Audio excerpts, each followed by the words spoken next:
Hallelujah! সবাইকে জয় যিশু, ঈশ্বরের গৌরব হোক। আমি রোজ যেমন রুটিন অনুসারে আশীর্বাদে প্রার্থনাতে আসি।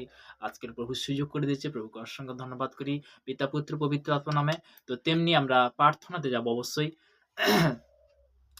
সর্বশক্তিমান ঈশ্বর পিতা, তোমার মহানামে ধন্যবাদ করি পিতা। স্বর্গপিতা সিংহাসন পিতৃপাদ পিতা গো, তোমার সর্বদাই তোমার চরণতলে যে সকল সন্তানরা তারা রোজ যেমন রুটিন অনুসারে পিতা গো, তারা তোমার পবিত্র বচন শুনছে পিতা গো। প্রত্যেকটা সন্তানের নামে প্রার্থনা করছি পিতা গো। পিতা গো সর্বদা পিতা গো, তাদেরকে আজকের পর থেকে পিতা গো তুমি কন্ট্রোল করো। তুমি পথ সে রাস্তা দেখো প্রভু গো। তাদের মধ্যে পজিটিভিটি নিয়ে আসবে পিতা গো। পিতা গো হার নেশাপানক আত্মা, হার বিচলিত আত্মা, হার অহংকার আত্মা আউট হয়ে যিশুর নামে, আউট হয়ে যিশুর নামে। পিতা গো সর্বদা সমস্ত ব্যাড নিউজ আমি ক্যান্সেল করে যিশুর নামে। গুড নিউজ অধিকার যিশুর নামে, গুড নিউজ অধিকার যিশুর নামে। সমস্ত শরীর থেকে, অঙ্গ প্রত্যঙ্গ, দেহ থেকে সমস্ত ব্লাড যদি আমি ক্যান্সেল করে যিশুর নামে, আমি ক্যান্সেল করে যিশুর নামে, আমি সাবিত করে যিশুর নামে, শয়তানটি বাড়া যিশুর নামে। পিতাকে সর্বদা পিতা গো, তাদেরকে তুমি স্বচ্ছ করো, পবিত্র করো, সুন্দর করো প্রভু গো। প্রভু গো তাদেরকে দীর্ঘায়িত তুমি আশীর্বাদে পরিণত করো প্রভু গো। যার রোজ রুটিন অনুসারে সেই ইউটিউবের মধ্যে, ফেসবুকের তারা বিশ্বাসের সহিত প্রভু গো, তোমার বচনের সহিত পিতা গো তারা যে জুড়ছে প্রভু গো। পিতা গো এই প্রার্থনা নাসরিতে প্রভু যীশু খ্রিস্টের নাম থেকে চালাম, আমেন আমেন। তো তেমনি বলতে কি আমরা প্রভুর বাক্যতে যাব, যে আমরা যখন ঈশ্বরের আরাধনাতে আসি, পিতার বাক্যতে যখন পিতা আমাদের কি করে আশীর্বাদে পরিণত করে। তো তেমনি মার্ক লিখিত সুসমাচার তার 5 অধ্যায় তার 27 পদ বলতে, সে যিশু বিষয় শুনিয়া ভিড়ের মধ্যে তাহার পশ্চাৎ দিকে আসিয়া তাহার বস্ত্র স্পর্শ করিল। কেননা সে কহিল, আমি যদি কেবল উহার বস্ত্র স্পর্শ করিতে পারি তবে সুস্থ হইব।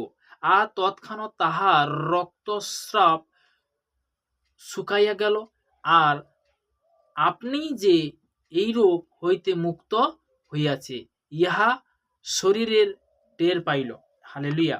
তো তেমনি আমি বাক্যটা আবারও বলছি, মার্ক তার 5 অধ্যায় তার 25 পদ থেকে একদম 30 পদ পর্যন্ত, 30 পদ পর্যন্ত। আর একটি স্ত্রীলোক 12 বৎসর অবধি পদরোগে রোগগ্রস্ত হইয়াছিল। অনেক চিকিৎসা করার দ্বারা বিস্তর ক্লেশ ভোগ করিয়াছিল এবং সর্ব ব্যয় করিয়াও কিছু উপশম পায় নাই, বরং আরো পীড়িত হইয়াছিল। সে যিশুর বিষয় শুনিয়া ভিড়ের মধ্যে তাহার পশ্চাৎ দিকে আসিয়া তাহার বস্ত্র স্পর্শ করিল। কেননা সে কহিল, আমি যদি কেবল উহার বস্ত্র স্পর্শ করিতে পারি তবে সুস্থ হইব। আর তৎক্ষণাৎ তাহার রক্তস্রাব শুকাইয়া গেল, আর আপনি যে ওই রোগ হইতে মুক্ত হইলেন তাহা শরীরে টের পাইলেন। Hallelujah! Thank you Jesus name, praise the Lord. সে কি ছিল? সে রোগগ্রস্ত ছিল। সে কি ছিল? একজন স্ত্রীলোক। একজন বলতে কি স্ত্রীলোক বলতে কি একজন নারী। সে কি রক্তস্রাব এতে কি করতো? সে ভয়ানক রোগ, সে গুপ্ত রোগ। তার থেকে বলতে বহুত সবকিছু ব্যয় করার পরেও সে পরিত্রাণ পায়নি। কিন্তু যিশুর কথা সে শুনেছিল। তার শোনাতে সে মনে মনে বলছিল, ওর যদি বস্ত্র যদি আমি স্পর্শ করতে পারি তাহাতে আমি সুস্থ হইব।